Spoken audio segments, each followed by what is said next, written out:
All right, so we're moving into the last little bit of our unit here for Unit 1, and what we're going to focus on today is an idea, which is a major idea in geometry, which is the idea of congruency. All right, and we're going to talk about how that applies to both angles and segments. So when you look at our standards for today, standard 4.1, I can identify congruent angles and write a congruent statement. 4.2, I can identify congruent segments and write a congruent statement. All right, and this is an idea that is going to pretty much stick with us for the rest of the year in geometry. So really work hard to kind of understand this, especially in notation, because it's going to keep coming up again and again and again as we go through the year. So our opener is pretty quick, and once again, you're going to get out that card sort, those angle sorts, right, that we worked on in the last unit here, and have that out. I'm going to give you a definition here.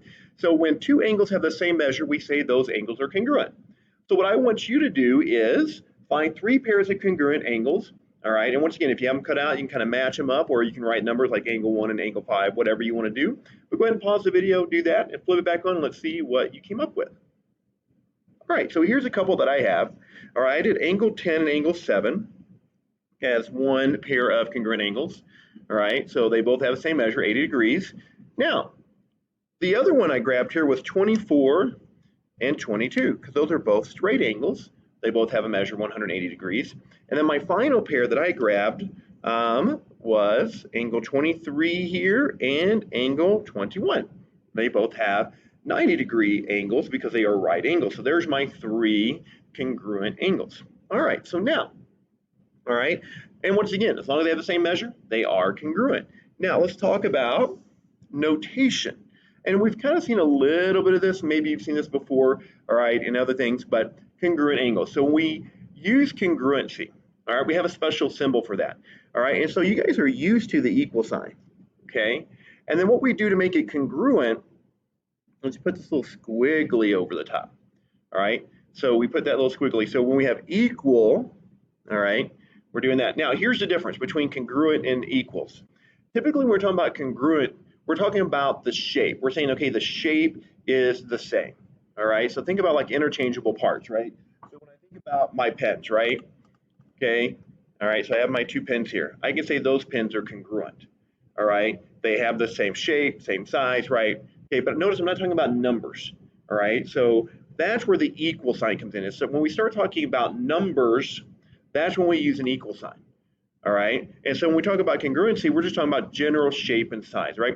They're the same, all right? And so that's really the difference between the two, all right? So once I make my, you think about manufacturing, right? I make my mold, right? Then everything that comes out of it's going to be congruent. I may not know the dimensions, is it 3 feet long, is it 2 feet wide, those kind of things, right?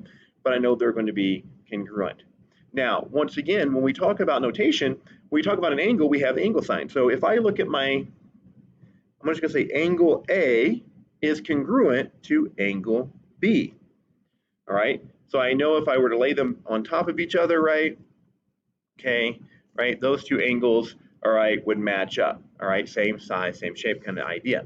Now, when we start talking about equal, that's when we go back to our measure notation like we talked about in our prior lesson, right? So once we have an equal sign in there, we have the measure of angle A is equal to the measure of angle B, all right? So when we do congruency, all right, it's just angle A congruent to angle B, right? Whatever your angles names are, all right? And then when we have equal sign, we have that measure because we're talking about the number, right? That degree measure. So when I go back to this, right, 80 is equal to 80, all right? So equal sign means we're talking about numbers, all right? Congruency means kind of size and shape, all right? Now, how do we mark those? How do we know when we look at a picture or a diagram, right? So this is how we see it, all right, written out. But what if we're looking at a picture? So let's go down and look at our 4 pictures here. And so what you see when we mark diagrams is that we use arc marks or we use arc marks with tick marks. And it doesn't really matter what the notation is, all right, or the symbol is. As long as they have the same symbol, we know they are congruent. So notice here, angle A and angle B, all right, have the same markings. So we know angle A is congruent to angle B. Now, when I look at my picture here, notice these angles have double arc marks. What that is saying is that those two angles are congruent. Now, once again, we have an angle, all right here with multiple vertices. So I have to use my 3 letters, right? So I would say angle URS, So URS, which is this angle right here, URS is congruent, right? And I want this angle up here, right? So TSR, angle TSR, just like that. All right, now notice, all right, so this is like the angle pair I have, right? They both have right angles. So we know they are congruent, right? And notice I only have one vertex here, so I can say angle I is congruent to angle E, just like that. Notice here we have these two angles, right? They have just a single arc mark there. We know those two angles are congruent. And once again, we have angles that share the same vertex of angle P. Like there's a lot of angle P's here, right? Okay, and so if I want this angle right here, I'd say angle UPT, right? Remember, you could go TPU if you wanted to. It's congruent to angle, and then I want this angle up here, so I'm going to go QPR. And that's how we represent congruent angles. All right, and that's our notation. All right, so let's go ahead and flip. All right, okay, and let's just look at, all right, a little bit of practice here. All right, and I'm just going to do problem 1 here. And so what I want you to do is just pause the video real quick, and I want you to circle which one of these, all right, or more than one if there exists, is an example of correct angle notation. All right, so pause the video, flip that back on, and let's go through that. All right, so let's look at the first one. This is not good notation. So if it's equal, there's two ways we could fix this, right? I could say, oh, it could be the measure of angle 1 is equal to the measure of angle 2. Or maybe you said, oh, you know what? You left the congruency symbol off. So angle 1 is congruent to angle 2. Okay. Now we go here. Once again, we have the measure part, so that should just be an equal sign, right? So if we're talking about measure, that should just be measure of angle 3 is equal to the measure of angle 4. All right, this is pretty close. We have the equal sign, we have the degrees, but what did we leave off on this one? Yeah, hopefully you notice that. We have the measure of angle 5 is equal to 34 degrees. All right, awesome. All right, and now this one is actually the correct one right here. So this is the good one, measure of angle, and actually, I take that back. It should have a third letter here. Let's put a third letter there. If it had a third letter there, it would be good. So measure of angle ABC is equal to 120 degrees. All right, and so then we come here. All right, angle CDE is congruent to 22? No, the measure of angle CDE is equal to 22. So that ended up being a kind of a trick question, all right? So hopefully yours had the ABC there because that's what it should be. All right, so I'm going to do problem 3 here with you, all right? So we want to write a congruence statement for the angles that are marked below. So let's look at our picture. So when I look here, I see angle R has 2 arc marks. So I want to find the other angle that has 2 arc marks, which would be angle E. So angle R is congruent to angle E. And notice I can use single letters because there's only one angle with that vertex. Now I'm going to look, and I actually have 3 arc marks here and 3 arc marks here. So I can also say angle S is congruent to angle F. All right. Now notice if we go to our second picture here. All right, I have a single arc mark and I have a single arc mark. So that means angle B is congruent to angle K. But notice, all right, none of the other angles have the same markings, right? So angle C has 2 arc marks, but nothing else has 2 arc marks. This has 3, this has 4, this has nothing. So there's nothing else, all right, to mark. All right, now, if we go down to problem 4 here, it says mark the congruent angles in the picture. So I'm going to let you pause the video and do that, and then we'll flip it back on and see what you did. All right, so when I see this, I see 65 and 65 here. So I'm just going to give this 2 arcs and this 2 arcs. Then I see this has 115, so I'm going to give this a single arc with a tick mark.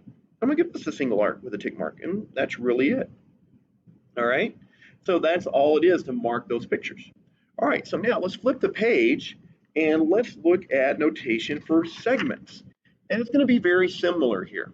All right, so when I talk about a congruent segment, right, once again, we have to have 2 letters to represent a segment, right? So AB, and we have the segment notation on top there, is congruent, so we use that same symbol, all right, to segment CD. Now, the difference when we talk about equal segments, all right, is that we still have the equal sign, and we just drop the bar, because now we're talking about the measure of AB, so it's just AB is equal to CD.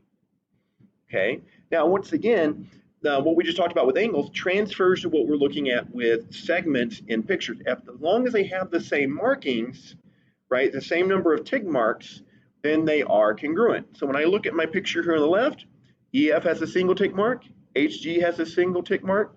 So that means EF is congruent to HG. All right, there you go.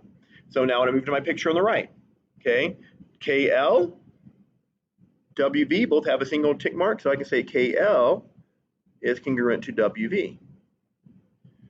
All right, ML and UV both have the same tick marks, so I can say ML is congruent to UV.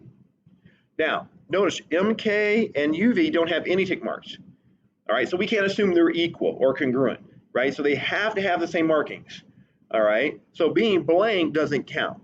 All right, so unless it's officially marked, all right, we can't say that they are congruent. Okay, so let's just do problems 5 and 6 real quick with each other, and then that'll wrap up our video for today. All right, so we want to write a congruency statement using the diagram below. So when I look at my diagram, I see two segments here and one here that have the same markings. So I can say that JH is congruent to KD. Then I got to get my segment, all right, notation on the top. There you go. Now notice different type of question here. Which segment is congruent to ST? So I had to find ST. All right. So when I find ST, that's the segment at the top, and it has, all right, two tick marks. So I have to find another segment that is, all right, marked the same way. And notice what I see here, SR, right? So I can say ST is congruent to SR. That would be true. But notice there's another segment that has the same marking. So I could use that as well, right? So I could have said, oh, ST is also congruent, and I see RP has the same markings. All right, so there's our introduction to congruency with angles and segments. All right, so if you have any questions, make sure you're highlighting those, bringing those in, and we'll talk about that some more in class. See you next time.